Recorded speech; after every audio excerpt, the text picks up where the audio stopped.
Let's practice a bit of yin. Yin is a very broad concept, of course, so it's very difficult to keep your eyes on all of the qualities of yin. So we're going to hone in on a specific one that is conducive for us as humans, as beings, as suffering individuals, which is opening. Opening can sometimes feel intimidating because it renders us pretty vulnerable, pretty fragile. So I like to give it a bed of yang, a strong bed of yang. Starting with the intention of the mind and the harnessing of focus of the mind.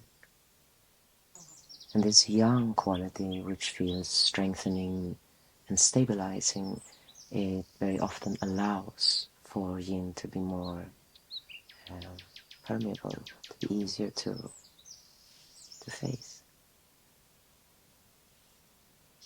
So let's sharpen our mind around the breath. Find a comfortable seat in whichever way you interpret that. Give a little bit of structure, another yang proposition. Use the skeletal alignment as this structure and start with the base from the pelvis. So in other words, find a seat where you feel that your pelvis, that your hips are comfortable. It could be on a chair, on the floor, in the lotus, in a zazen situation. And then move your pelvic floor down towards the ground. Allow for your pubic bone to shift a little bit further down towards the floor so the tail has a bit more floatiness and can start drifting upwards towards the back, like a wagging tail. Feel your sit bones like two pillars, growing roots, growing a sense of relationship to gravity.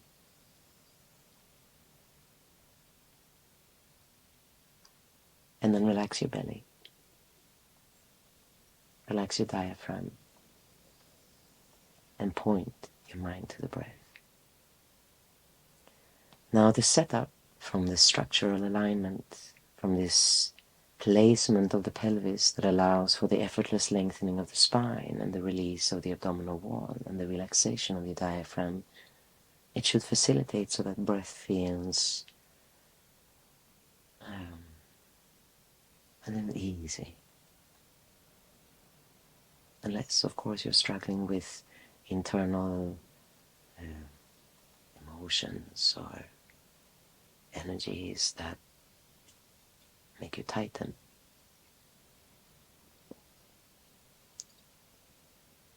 But keep your mind sharply pointed at the breath.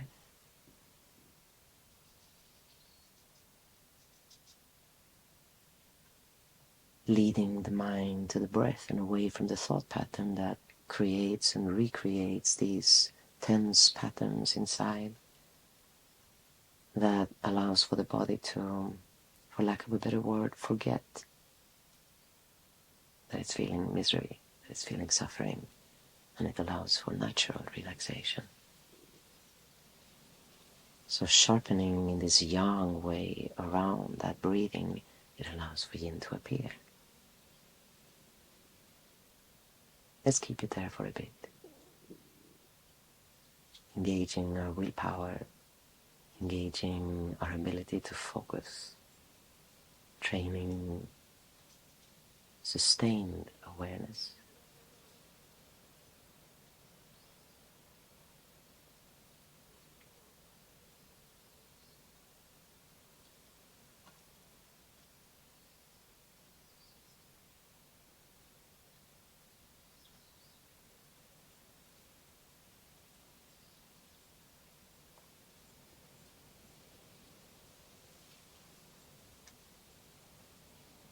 When awareness is sustained, it creates a feeling of intimacy with oneself. Keeping your presence in the breath opens this world of sensation, of feeling, of energy to be cognized, to be recognized by mind and felt. You may meet sensations already at this stage that feel a little wary, just a little tricky. Keep the mind observing, being present in your breath, in the same way that this intent focus on the breathing will eventually curb the edges of thought patterns. It also curbs the edges of these deep internal felt patterns. Once again, yang helping yin to come into being.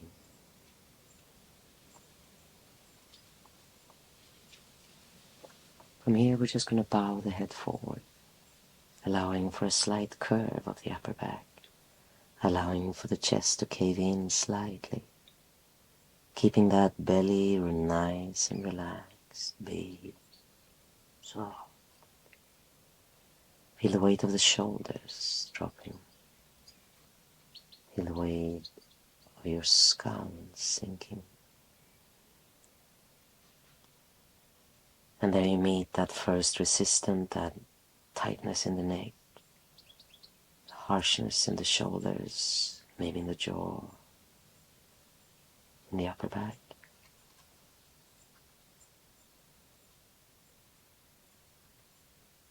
And we take that breath and we allow it to grow. Especially the exhale.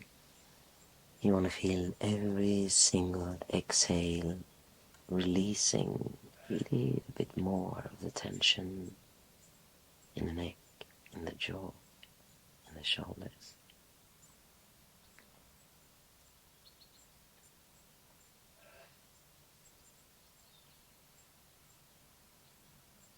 And then very softly roll or lean your head down to the right shoulder. Relax your mouth, open it a bit. Let your heart climb a little taller, so the alignment of the spine is once again honored. Draw the left shoulder blade and the left shoulder a little further down. And from that anchor, let the weight of the skull hang.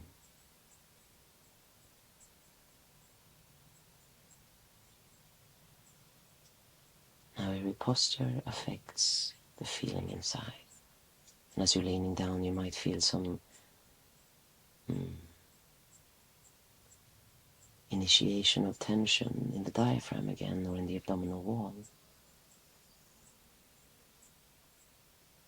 Use your exhale and release and relax. Feeling the weight of the skull, the weight of the shoulder, and that opening, that softening of the whole abdominal space.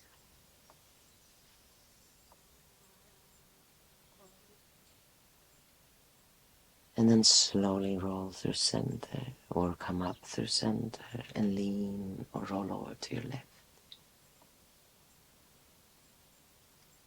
Raise your heart. Drop the right shoulder and shoulder blade further south. Keep feeling the connection from the root. Both sit bones, pubic bone and tailbone, moving down towards the pool of gravity, giving into it, engaging with it, while the top part is just surrendering to it.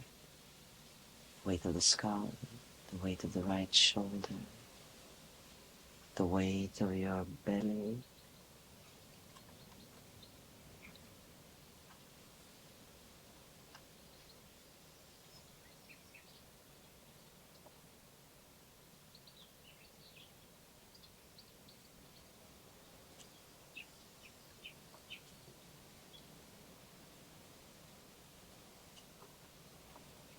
and then we come back center. Now let's extend our legs into this Baddha Konasana shape, this froggy shape. Soles of the feet together, Knees dropping down towards the floor, and if they're too far away from the ground, build yourself up little pillars or cushions so the knees have a sense of groundedness when they drop, so they have a sense of support when they drop, when they relax. Feel your base, pubic bone, tailbone, sit bones. You want to feel the inner hips, the front of the hips, softening,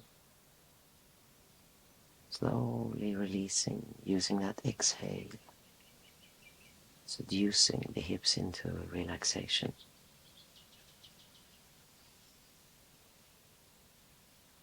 And then lean forward, lean into your situation.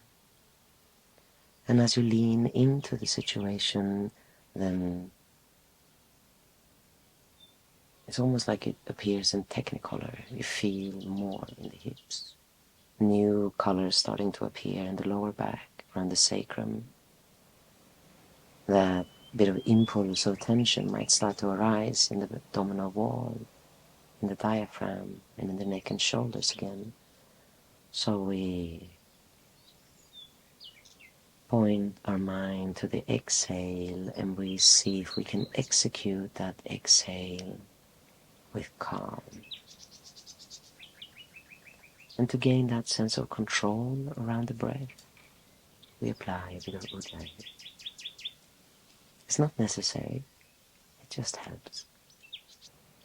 Allowing for the vocal cords to narrow, draw together, feeling that suction as the breath moves in, harnessing at the base of the throat, and then releasing down, pushing down, moving out, moving down towards the rib cage, expanding the diaphragm in the process. The rib cage expansion also means that the content of your abdomen is being sent further south, just like a wave.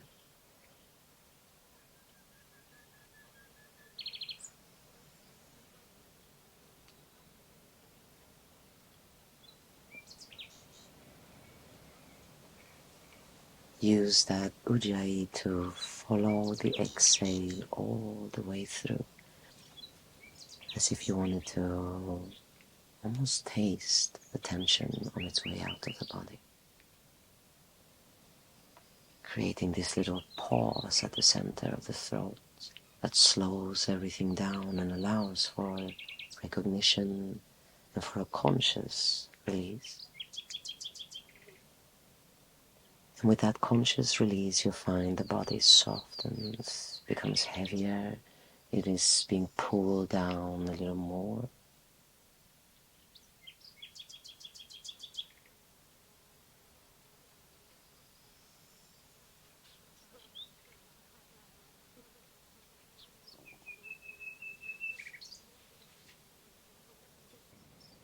We take that ujjayi sense of soft control around the breath, and we apply it to the pain we feel, to the discomfort we feel, to the difficulty we face.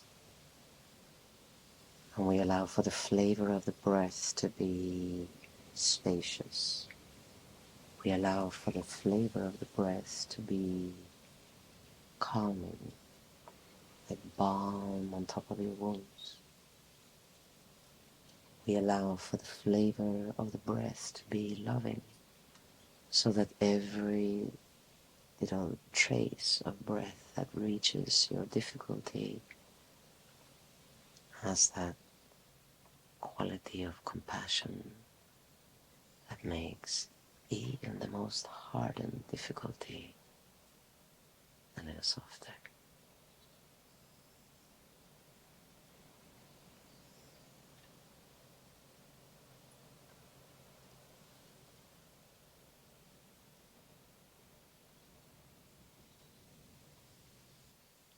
Every time you drop a little deeper into your situation, there's more and more revealed. There's that opening, that yin-like quality of opening that happens.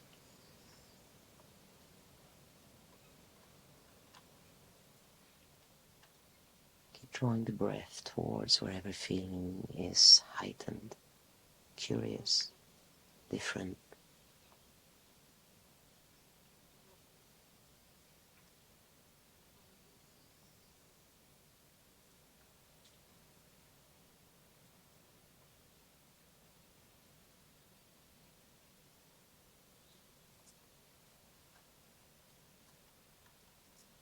After a while, the edges of your experience start to curve, and there's that blend of this and that appearing. You feel the pain, you feel the discomfort, you feel your emotional fragility, but because it is being handled with care, because it is being handled with patience, there's no longer necessarily a cause for suffering. And the presence of that breath, the invitation from the exhale towards relaxation, they will work together to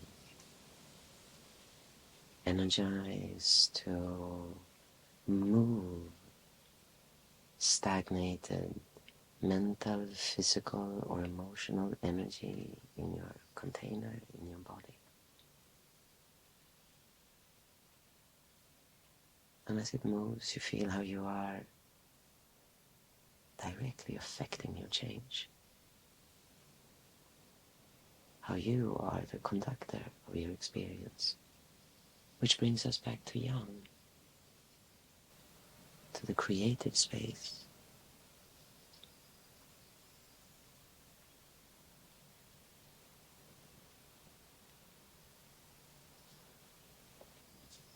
Now you might not remember consciously this feeling, but your body remembers viscerally this feeling of being held as an infant, as a child, as a lover. Now that is a visceral place of such depth of trust and comfort that is what allows for the full opening when we feel fully loved. Now not all of us have that feeling all the time. In fact, we very often feel deprived of that sensation of unconditional care or unconditional love. And the yin practice is a magical place for you to understand that resides within you, and you can give it to yourself. All you have to do is imagine that feeling, or maybe try to remember that feeling of being deeply held in all your misery, your beauty, your difficulty, your annoyingness, and your grandiosity.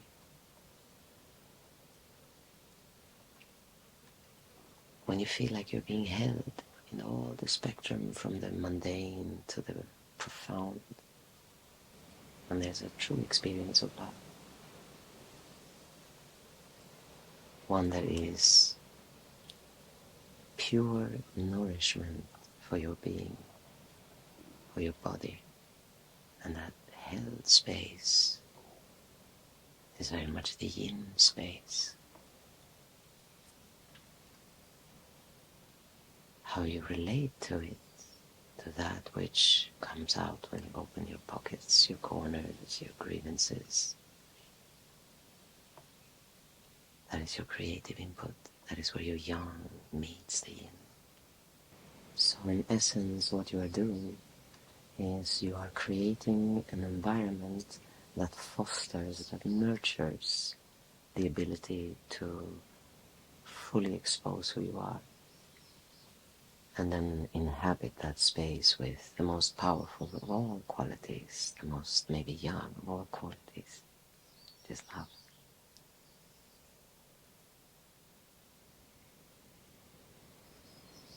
Now this is the practice. You can place it in a child's pose, you can put it in a twist, you can move it into a conversation with a loved one. This is the practice. If you are practicing in the more physical context, in asana, in positions, then make sure that you end this yin journey with a long balancing savasana.